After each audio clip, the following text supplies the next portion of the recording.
नमस्कार दोस्तों, स्वागत है आपका हमारे चैनल पर।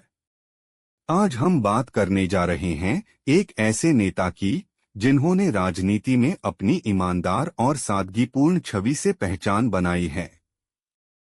जी हां, हम बात कर रहे हैं तमिलनाडु के राज्यपाल सीपी राधाकृष्णन की। आइए जानते हैं उनका जीवन सफर, राजनीतिक योगदान और समाज सेवा में उनकी अहम भूमिका। सीपी राधाकृष्णन का जन्म 4 मई 1957 को तमिलनाडु में हुआ था। बचपन से ही वे पढ़ाई में होशियार और नेतृत्व क्षमता वाले माने जाते थे। उन्होंने अपनी शिक्षा पूरी करने के बाद सामाजिक कार्यों और राजनीति की ओर कदम बढ़ाया। राधाकृष्णन ने अपने जीवन में सदैव सादगी और ईमानदारी को महत्व दिया है। यही कारण है कि उन्हें एक साफ सुथरे नेता के रूप में जाना जाता है।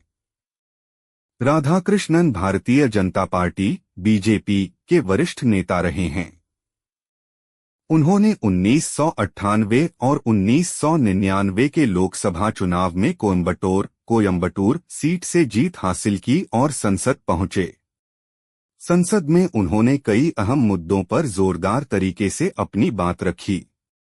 खासकर वित्त, आर्थिक विकास और उद्योग से जुड़े मामलों में उनकी भूमिका सराहनीय रही।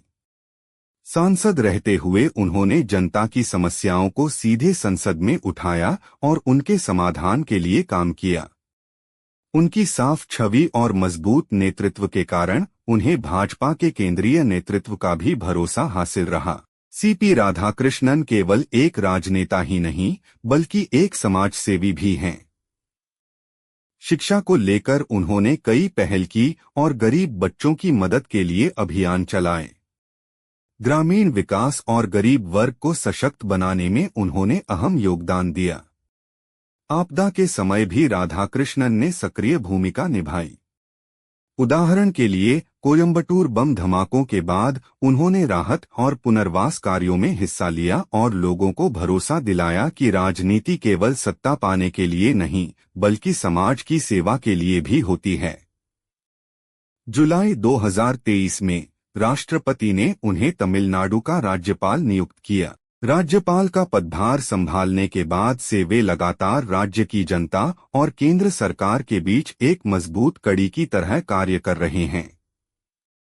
राज्यपाल बनने के बाद भी उन्होंने सादगी और जनता से जुड़े रहने की परंपरा कायम रखी है। वे प्रशासनिक कार्यों के साथ साथ आम जनता की समस्याओं को सुनने और उनका समाधान खोजने में भी सक्रिय रहते हैं। सीपी राधाकृष्णन को उनकी सादगी, ईमानदारी और पारदर्शिता के लिए जाना जाता है। वे हमेशा यही मानते हैं कि राजनीति केवल सत्ता की कुर्सी तक सीमित नहीं होनी चाहिए, बल्कि इसका मकसद समाज और राष्ट्र की सेवा होना चाहिए। उनका जीवन युवाओं और आने वाले नेताओं के लिए प्रेरणा है। उन्होंने दिखाया कि कैसे राजनीति में भी स्वच्छ छवि बनाए रखी जा सकती है और लोगों का विश्वास जीता जा सकता है। दोस्तों, यह था सीपी राधाकृष्णन का जीवन सफर, एक ऐसा नेता जो राजनीति, समाज सेवा और सादगी तीनों का अद्भुत संगम है। हमें उम्मीद है कि आपको यह जानकारी पसंद आई होगी। अगर वीडियो अच्छा लगा तो लाइक